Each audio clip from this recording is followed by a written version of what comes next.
Hello, let's make fish curry. So প্রথমেই আমি পাঁচফোড়নটাকে ভেজে গুঁড়িয়ে নেব। এটাই হলো আজকের আমাদের স্পেশাল ইনগ্রিডিয়েন্ট। এরপর মাছটাকে ভেজে নিয়ে ওই তেলে লম্বা করে কেটে রাখা আলুগুলো ভেজে নেব। এবার গোটা ধনে, জিরে, রসুন, আদা, কাঁচা লঙ্কা, অর্ধেক পেঁয়াজ আর একটা পেস্ট বানিয়ে নেব।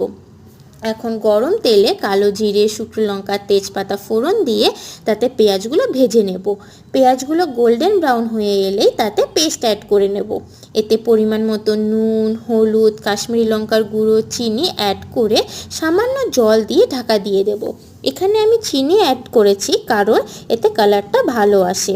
মশলা থেকে তেল ছেড়ে এলেই তাতে টমেটোগুলো অ্যাড করে নেব। এরপর ঝোলের পরিমাণ অনুযায়ী গরম জল অ্যাড করব। এতে টেস্ট এনহ্যান্স হয়। জলটা ফুটে এলেই তাতে আলুগুলো দিয়ে ঢাকা দিয়ে দেব। আলুগুলো সেদ্ধ হলে তাতে মাছ অ্যাড করব। এরপর ঝোলটা একটু গাঢ় হয়ে এলেই আজকে স্পেশাল মশলা ভেজে রাখা পাঁচফোড়ন আর গরম মশলার গুঁড়োটা দিয়ে নামিয়ে নেব।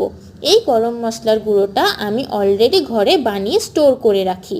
এতে আমি দারচিনি, লবঙ্গ, এলাচ, কালো মরিচ ইউজ করি। এখানে তোমরা চাইলে এই রেসিপিটা বানানোর সময় পাঁচফোড়নের সাথে এগুলো ভেজে গুঁড়িয়ে নিতে পারো।